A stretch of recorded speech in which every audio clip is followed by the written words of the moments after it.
ఎట్లుంది అసలు ఇప్పుడు ఫోక్ సింగర్, ఫోక్ లిరిసిస్ట్ అంటే అసలు బయట జనాలు మిమ్మల్ని గుర్తిస్తానంటారా? మీకు అసలు ఇప్పుడు సినిమా సాంగ్స్ ఉన్నాయి. వస్తుండే పెట్టుకొని వాడుతూ ఉంటారు, చేస్తూ ఉంటారు. వాళ్ళకి ప్రోగ్రామ్‌లు వస్తూ ఉంటాయి.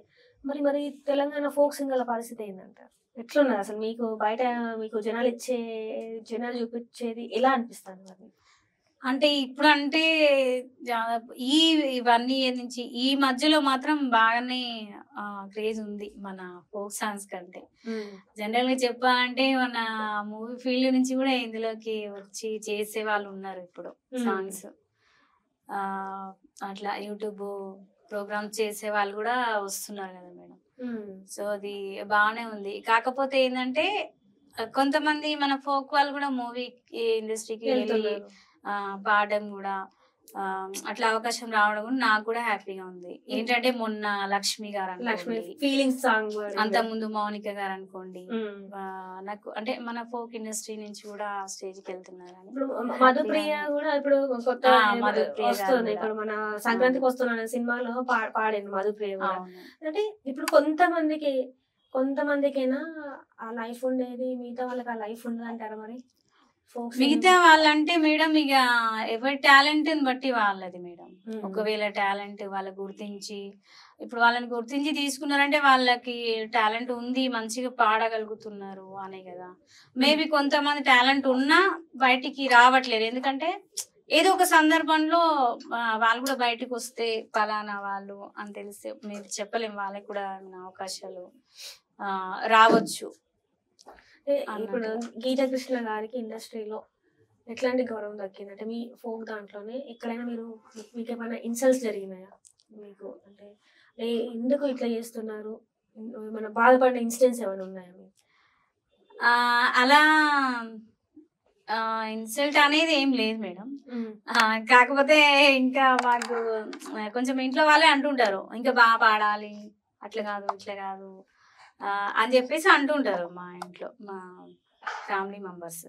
సో అప్పుడు నేను అనుకుంటా, అంటే వాళ్ళకి తెలియదు కదా ఫీల్డ్ గురించి.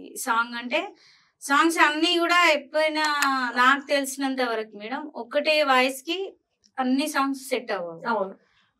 సో ఆ విషయం వాళ్ళకి మేబీ తెలియదు, అనే వాళ్ళకి ఎవరైనా సరే. సో నేను అనుకుంటా వాళ్ళకి తెలియదు కదా, అందుకనే అంటున్నారు. సో ఒక్కొక్క సాంగ్ ఒక్కొక్క వాయిస్ కి సెట్ అవుతుంది. అన్ని సాంగ్స్ అన్ని వాయిస్ లకు సెట్ అవ్వవు. ఇప్పుడు ఎగ్జాంపుల్ సునీత గారే ఉన్నారు. మేడం కి అన్ని మంచిగా స్వీట్ వాయిస్ అయితేనే ఓకే, మెలోడీస్ మంచిగా మనకు వినడానికి బాగా అనిపిస్తాయి, మంచిగా పాడుతూ ఉంటారు. అది మళ్ళీ బేస్ లో అంటే మాలతి గారి సాంగ్స్ వినేదాన్ని అప్పుడు నేను. ఇప్పుడు సరిగా గుర్తులేవు నాకు. అమలాపురం సాంగ్. సో అది మళ్ళీ ఆ మేడం కి సెట్ అవుతుంది. సో ఇలా ఒక్కొక్క వాయిస్ కి ఒక్కొక్క సాంగ్ సూటబుల్ అవుతుంది అనమాట. సో నేను అనుకుంటా తెలియదు కదా వాళ్ళు అలా అంటారులేంటి, లైట్ ఇండస్ట్రీలో చాలా మంది చెప్తుంటే ఏంటంటే ఫస్ట్ ఇండస్ట్రీలో మేము స్టార్టింగ్ స్టేజ్ లో చాలా ఇబ్బందులు పడ్డాం. మామూలు ఇబ్బందులు కాదు అవి. ఒకరోజు తినక ఉన్న రోజులు ఉన్నాయి, పస్తులు వండుకున్న రోజులు ఉన్నాయి. అసలు ఒక స్టేజ్ వచ్చేంత వరకు కూడా మాకు సరిగా ఉండడానికి కూడా ప్లేస్ ఉండేది కాదని చాలా మంది చెప్తూ ఉంటారు. అట్లాంటివి ఏమన్నా మీరు ఏమైనా ఎదుర్కొన్నారా? అది రైటే మేడం. అది ఎందుకంటే ఇప్పటికీ నేను అది అనుభవిస్తున్నా. నేను ఇప్పుడు 6 years ఫీల్డ్ లో ఉన్నా, నేను సాంగ్స్ రాసిన పాడుతున్నా, అయినా సరే నేను ఇప్పటికీ కూడా చెప్తే నమ్ముతారో లేదో, ఒక్కొక్కసారి మా ఇంట్లో కూడా తినడానికి ఏం ఉండదు. రైస్ ఉండదు. ఒకవేళ రైస్ ఉన్నాయి అనుకోండి, కర్రీస్ ఉండేవి మేబీ. అంటే ఎందుకు అంత మరి అంత ఇదా ఎందుకు ఉండేలే అనుకోవచ్చు వినేవాళ్ళు. సో ఎందుకంటే మనకి ఎగ్జాంపుల్ ఒక 100 రూపాయలు ఉన్నాయి అనుకోండి, దానికి తగ్గట్టు వేరే ఖర్చు ఏదో ఒకటి ఉంటది. సో అప్పుడు మనకి ఇక్కడ తినడానికి ఉండదు. ఆ టైంలో తప్పదు ఇక. పస్తులు ఉంటున్నాం కదా అని మళ్ళీ నేను ఇది మానేయడం అలాంటిది ఏం చేయలే. ఎందుకంటే ఒక కళామ తల్లిని నమ్ముకున్నా, నాకు ఒక గాడ్ గిఫ్ట్ అనుకుంటా నాకు చూపించడం, దేవుడు దారి చూపించడం, చిన్నప్పటి నుంచి ఇంట్రెస్ట్ ఉండడం, అందులో చిన్నప్పటి నుంచి సింగింగ్ ఇంట్రెస్ట్ ఉన్నా, ఇప్పుడు రాయడం కళ సో పాడడం అంటే జనరల్ గా అందరూ మేబీ ట్రై చేస్తే పాడొచ్చు మేడం, బట్ రాయడం అంటే చాలా తక్కువ మంది. అంటే నేను ఏదో గొప్పలు చెప్పట్లేను. సో అట్లా నాకు ఒక దేవుడు ఇచ్చిన వరం అని నేను అనుకుంటా. సో అది ఇప్పుడు బాధలో అయినా సరే అవన్నీ అంటుంటారు కదా, లైఫ్ అన్నాక అన్నీ ఉంటాయని. సో నేను కూడా అలా అనుకుంటా. సో సరేలే ఇవన్నీ తర్వాతనైనా సరే ఏదన్నా మంచి రోజు వస్తది. ఉంటుండొచ్చు ఎందుకు మళ్ళా అన్నట్టుగా అంటే నేను. ఇప్పుడు 6 years నుంచి వాళ్ళు ఉన్నారు ఇండస్ట్రీలో, పాటలు పాడుతున్నారు, రాస్తున్నారు. ఎందుకు సరైన సంపాదన మీకు లేకుండా అయిపోయింది మరి? ఎందుకంటే మేడం ఇప్పుడు రెమ్యునరేషన్ నేను తక్కువగానే తీసుకుంటాను. మరి మీరు గట్టిగా చెప్పరా? ఇంత ఇంత అవుతుంది, ఇంత ఇట్లా ఉంటుంది, పరిస్థితులు ఉన్నది, ఇంతే, ఈ బడ్జెట్, నాకు నా బడ్జెట్ అయితే ఇంత, మీరు గట్టిగా మాట్లాడారంట. లేదు మేడం, నేను అలా పర్టిక్యులర్ గా ఏం చెప్పను. ఎందుకంటే అందరూ అర్థం చేసుకునే వాళ్ళు ఉండరు కదా. కొంతమంది కొంతమంది నేను సార్ ఇంత అంటే వాళ్ళు ఏం అడగరు, ఎందుకు అంత తీసుకుంటున్నారు అని అవేం అడగరు. సరే అమ్మా మీరు కష్టపడుతున్నారు, రాయాలి, టైం తీసుకోవాలి కదా, అందుకని మీరు అడుగుతున్నారు, అది మేము అర్థం చేసుకోగలం. కొంతమంది ఇచ్చేస్తారు అనమాట. సో మనం అడిగినంత వాళ్ళు ఇచ్చేస్తారు.